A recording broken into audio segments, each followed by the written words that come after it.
अब बड़े चुनाव नजदीक आते ही पानीपत की लोकल पॉलिटिक्स भी बदल रही है।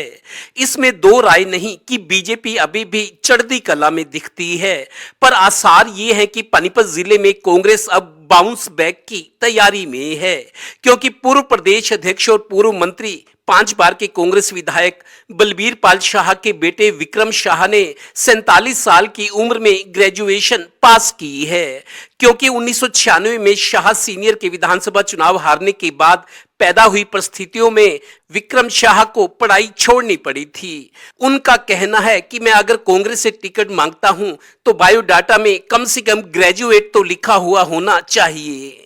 विल ट्राई एंड मुझे ये उम्मीद है कि पानीपत की जनता मेरे पिताजी को, मेरे दादाजी को, मेरे चाचा जी को सबको जानती है, समझती है, हमारे परिवार को जानती है।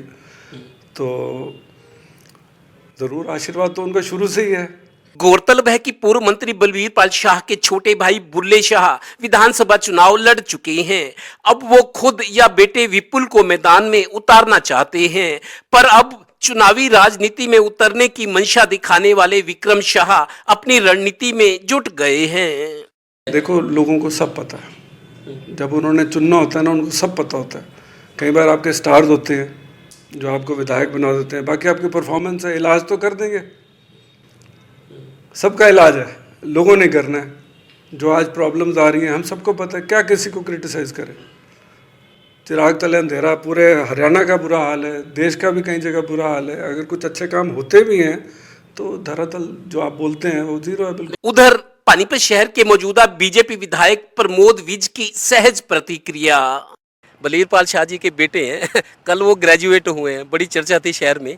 उनका ये कहना है कि मैं अब अपने आप को चुनावी राजनीति में उतारूंगा, टिकट की कोशिश करूंगा। एक और कॉम्पिटिटर आ रहे पानीपत में। जितने होंगे उतना ज़्यादा अच्छा है।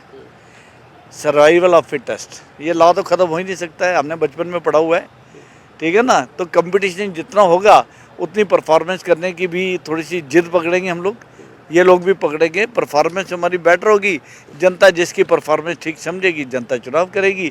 मैं तो कहता हूँ 5 क्या 10 क्या 15 क्या जितने लोग आ सकते हैं जरूर आए, उनका हक बनता है, किसी से कोई ऐसी बात नहीं है। गौरतलब है कि अब पानीपत शहरी सीट पर कांग्रेस के पास विकल्प मौजूद हैं। बीजेपी में टिकट के लिए कम से कम शहरी सीट पर 4 दावेदार लाइन में होंगे।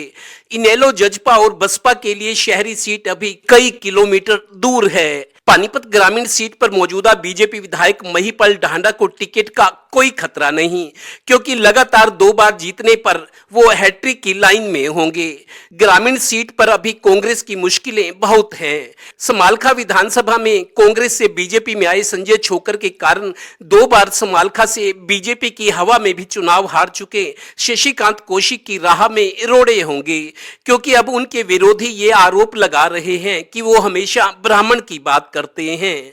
यानी बीजेपी की टिकट प्रीमियम तो होगी, पर हाथ किसके आएगी ये वक्त बताएगा। जिले की चौथी विधानसभा सीट इसराना आखिरी और चौथी बार आरक्षित होगी। यहाँ के कदावर बीजेपी नेता कृष्ण पवार अब राज्यसभा में चले गए हैं। उनका प्रतिद्वंदी सत्यवान शेरा अपनी सियासी परेशानियों में उलझा हुआ है, क्योंकि उन पर गंभीर आरोप लगे हैं। यानी इसराना में बीजेपी से किसी नए की लॉटरी लग सकती है। यहाँ कांग्रेस भी मजबूत है। देखें इस बार इन 4 सीटों में कहां क्या खेला होता है। यही तो राजनीति है। अब चुनावी महासंग्राम का वक्त आ गया है। कैमरामैन राजेश कुमार के साथ Devendra Kathoria, total news, Panipat bureau.